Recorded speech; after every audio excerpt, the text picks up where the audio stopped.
The show, My 600 Pound Life, featuring on TLC, was created in 2012 to help all those people who ignored their awfully bad eating habits for years, which has worsened their health. While the journey is never easy for these people, it's worth it to be able to reclaim their lives and accomplish goals.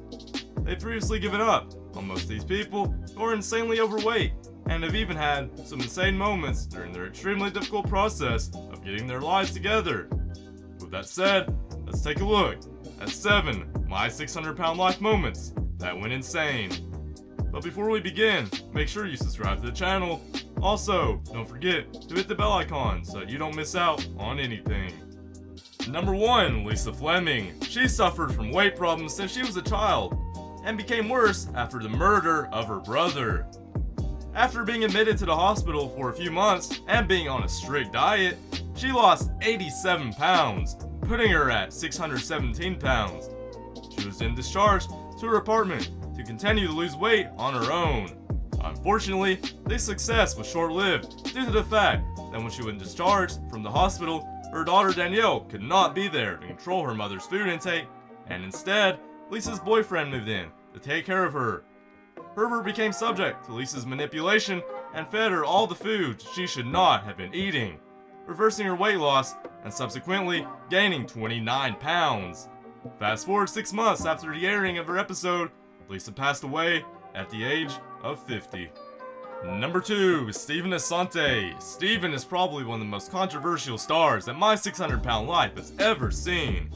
He secretly binged through takeout while pretending to undergo Dr. Now's strict diet regimen, whined the entire time, threw tantrums, and even tried to manipulate Dr. Now's staff in enabling his painkiller addiction. Dr. Now even had to cut Stephen off from his weight loss program and send him straight to drug rehab, as well as give him a handful of talking toss as though Stephen were his own son. When Stephen first started the program, he weighed 734 pounds. He ends up getting Dr. Now's sleeve surgery and dropping a significant amount of weight, but then steals his brother's painkillers when he was trying to recover from his own gastric bypass surgery. Number 3, Susan Farmer. At just 37 years old, Susan Farmer was up to 607 pounds and desperate for a change. Farmer underwent gastric bypass surgery in the hopes it would help her quickly and drastically drop the weight. But soon after the surgery, she lost feelings in her legs due to a nerve condition known as neuropathy. Number 4, Donald Shelton. He weighed 675 pounds when he appeared on My 600 Pound Life. When he received gastric bypass surgery, he was able to lose an incredible 300 pounds. But that wasn't the end of Shelton's story. After having problems walking after a fall, he checked himself into a hospital where he slipped into a coma. Doctors discovered Shelton had Guillain-Barré syndrome, a disorder affecting the central nervous system. That can lead to paralysis or death, but thankfully, Shelton was able to recuperate. Coming in at number 5, Paulie Hagar. Hagar wanted to seek help after her first weight loss surgery failed. After ending her first marriage, Paulie got her stomach stapled. It worked in the beginning, but the procedure didn't last. She wound up gaining most of the weight back, and she was in the 500s at the age of 33. She revealed that her husband, a man she trusted, did not treat her well. Before his alleged abuse, he had been the only person she felt safe with. But the weight loss didn't last for long. When Holly began to struggle financially, she started to put weight on again. She went back to food to soothe her, something she had done as a child. Number 6, Marlon McCann. She was morbidly obese and nearly 800 pounds and was desperately seeking help. Marla's weight loss problems stemmed from a list of traumatic experiences. She was molested by her father when she was an infant until she was 6 years old.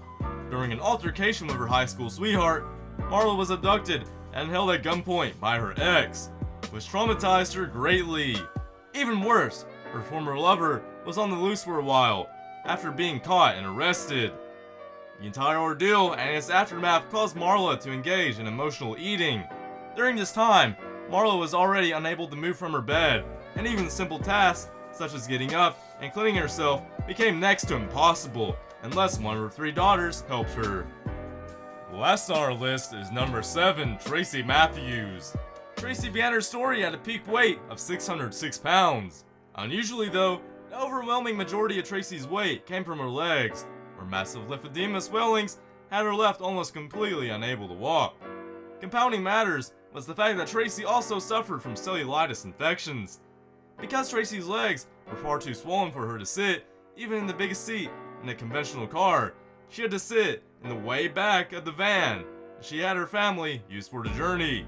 This meant that she had enough room, but that Tracey also had no way to strap herself in, and nothing to lean directly up against. Well, that's it for today. I hope you guys enjoyed the video. If you did, then let us know by giving it a thumbs up. We'll see you soon in another video. Until then, take care and goodbye.